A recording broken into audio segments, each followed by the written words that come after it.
Well, hello everyone, it is Ben Hardy here, and in today's video we have to talk about stop sales and how manufacturers are consistently screwing over dealers with this whole stop sale practice. Before we get into this video though, as always, if you want to save time and money the next time you purchase a car, link to my car buying guide in the description down below. And then if you want to see more videos just like this, then I recommend you subscribe because I post content every single day. Let's get into it. So before we talk about this whole stop sale situation that's currently happening, we first have to talk about what a stop sale is, and then we have to talk about who the customer is for automakers. So when it comes to a stop sale, this is basically an automaker telling dealerships that represent that automaker's brand that they can't sell certain vehicles within their inventory until those vehicles have some sort of item fixed, and typically a recall. And so what you'll see is maybe an open recall sheet on a vehicle, and it'll say that the vehicle cannot be sold. I mean, one thing that is ingrained in my memory is the whole Chevy Bolt situation, because there was a stop sale for the longest time on Bolts because Chevy was trying to figure out so many different things with the car, from the battery to other systems within it. Obviously they eventually figured it out, or at least that's what we think. And so yeah, I just remember Bolts just piling up on dealer lots. It was pretty crazy. But the important thing to note is that dealers cannot sell vehicles that have a stop sale order on them. And this actually makes logical sense when you think about it, because, well, a manufacturer doesn't want a consumer leaving with that vehicle until the problem is fixed, because, well, then they could ultimately be sued because, right, there's something that needs to be fixed before that vehicle is going to be drivable. And then on top of that, let's say that the dealer just keeps the car until the item is fixed. A manufacturer also doesn't want a dealership to sell a car that a customer can't take delivery of. That just doesn't make sense. So the most logical step is to basically just have the dealership sit on the vehicle, and until the item is fixed, they can't sell it. Now, what dealers will typically do is if a customer wants to ultimately buy a particular vehicle, they'll let the customer put a down payment or something on the vehicle, or I should say deposit actually, just to hold the vehicle. And so there are ways that you can actually purchase these stop sale vehicles if you're so bold. But the next thing we need to talk about is going to be who is the customer for manufacturers. Now, people tend to think that, well, the customer for manufacturers is the customer of the car, and that's not reality. The customer for manufacturers is dealers, right? Because manufacturers wholesale their vehicles to dealerships. And so all manufacturers really care about is if they get the vehicles that they produced off of their balance sheets and onto dealership balance sheets, because that's ultimately the profit they're going to make, and that's ultimately going to give them the cash flow to then do bigger, better things. And so that's very important with this whole stop sale situation that we are experiencing. So if you've been paying attention to automotive news over the last 2 to 3 years, you've probably noticed that there have been a lot of articles written about quality issues with vehicles built over the last few years, and just a bunch of recalls. It seems like every other day there's a new recall from a major automaker, and these recalls are obviously affecting inventory that is on dealer lots, and this is what has created this whole stop sale situation. So what is basically happening is manufacturers just keep having all of these quality control issues with their product, and so they have to release these recalls. And once they release a recall, well, until that recall is fixed on all of the vehicles, then the vehicles that have it cannot be sold if they haven't been sold yet. Again, with the whole stop sale situation. And with some of these recalls, well, the parts to fix them, or whatever fix there may be, could be so backlogged that you have a vehicle that's just going to sit on the lot and rot because, again, it can't be sold until the issue is fixed. But this is where things get a little bit more devious, in my opinion. So we have all seen the articles where we've basically had these lots full of vehicles that are built but are waiting on parts like microchips and all of that fun stuff. And so these vehicles have been sitting for quite some time in these holding lots. And then they obviously get, the parts that they need, and they get shipped to the dealers. And then the manufacturer realizes, well, having a vehicle sitting on a lot for months at a time is probably not the best thing for the vehicle, and some of the systems might not work as intended. And of course, that's exactly what's happening. And then they find out they have to release some sort of recall or stop sale on the vehicle because of the issues that have been created. And so then it puts that same vehicle in a situation where it goes from having been sitting on a holding lot at the manufacturer for months, potentially a year plus, to now sitting on a dealership lot for months, and now potentially a year plus until whatever recall is fixed on the vehicle. And so I think you guys can see where this is going. So first off, customers that are getting these vehicles are pretty frustrated because these are supposed to be like brand new vehicles, and they're coming in and they have like rust. Some of the components, again, don't work as they are intended because the vehicle has just been sitting outside in the elements for such a long period of time.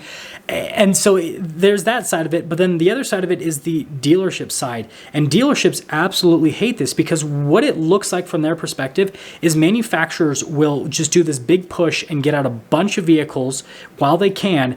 And then as soon as they get all those vehicles out, then they go and start to do the quality things and realize that they just shipped out a bunch of crappy vehicles, but they at least got the vehicles off their books and onto the dealer books, which is ultimately what their goal is. And so then it puts these dealers in a situation where they just bought all this inventory from their respective manufacturer, and now they can't sell the inventory.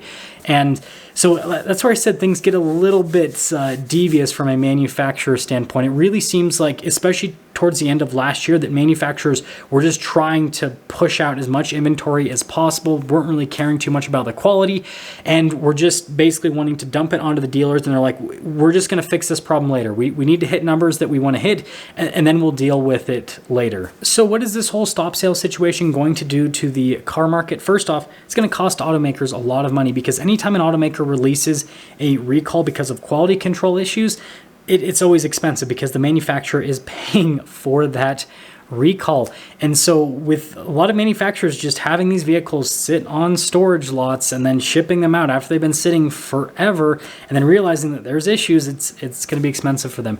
Now with dealers, it's also going to be very expensive because they now own these vehicles, right? They've purchased them from the manufacturers now on their flooring plans. And so with most dealers, they're paying interest on this inventory that they can't sell. That's the worst part about this situation is, again, we're already in a car market that has declined at a pretty rapid rate when it comes to demand.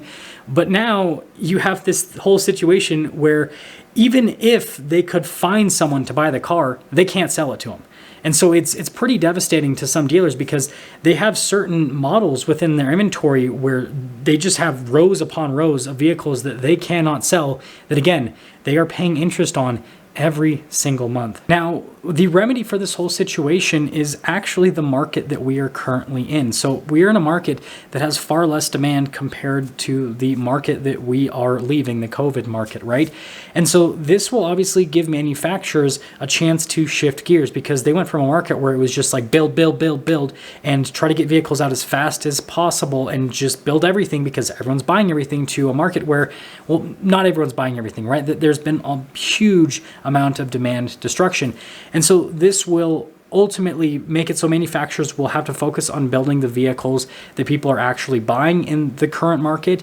And they're going to, want to make sure the quality is better, because if they're going to be selling fewer vehicles, they need to make sure that they're not going to be wasting a bunch of money on recalls or other quality control issues with those vehicles, maybe in the form of warranty claims, for example, as well. And so I think that that's actually the remedy. It's funny, the market declining will actually help fix this whole, open recall situation where you have a bunch of stop sales on vehicles.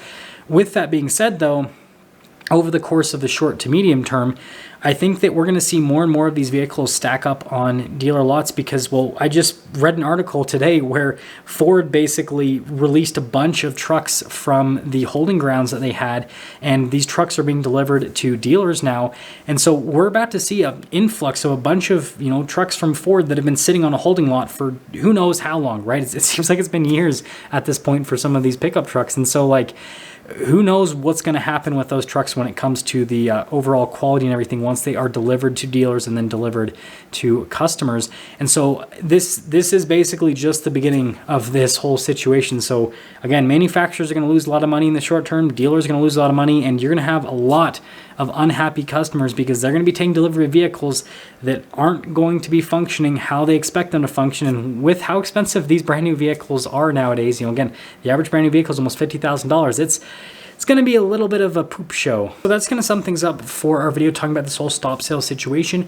I want you guys to let me know what you think about the situation and what you think manufacturers and frankly dealers should do with this situation, especially manufacturers, because they're ultimately the ones that have all of the power. And if it were up to me, I would wish that the manufacturers would do what I consider the right thing, and that is to not ship out these vehicles to dealerships, because it just seems like it's, I don't know, it's kind of rude to like ship out a vehicle to a dealership and know that you're going to, you know, release a recall once that vehicle basically hits the ground, so then the dealer won't be able to sell it, but you're just doing it so you can get the vehicle off of your books. I don't know. I don't think that's fair, but obviously I know there's a bunch of people that are going to comment down below, dealers should burn. Yes, dealers are in pain. Yes, you always have that group of people that just absolutely hate dealers. But yeah, that's just my personal opinion. Like I think that manufacturers doing the right thing would be holding on to these vehicles, getting the recalls fixed at the factory, and then shipping them out to dealers once everything is all nice and tidy. And, you know, frankly, with some of these vehicles that have been sitting on storage lots for a super long time, that's kind of a complex issue, because like just crunching the vehicle, like that means that you're going to be crunching the hard work of a lot of individuals that spent, you know, their time, effort, and energy to build that vehicle, which ultimately is not great. It's going to cost automakers a bunch of money, but at the same time, you know, not all of these vehicles that are being delivered are complete junk, but there's a lot of them that get delivered. Like I said, they've got visible rust on the vehicle because they've been sitting on the storage lot for so long. A lot of the systems within the vehicle doesn't work. I mean, I remember last year, there were so many vehicles, and I still see this occasionally, that just had all these electrical issues because, again, when you have a vehicle with all of this technology just sitting there for 6 to 12 months waiting for a microchip to be put in, and then the microchip's plugged in and the vehicle is just shipped out, like, do you really expect everything to function as intended? I mean, come on. But at least we have warranties. At least we have our 3-year, 36,000-mile bumper-to-bumper warranty in most vehicles. That's going to sum things up. I'm interested to hear what you guys have to say, and I will stop sailing this video and leave. That was bad.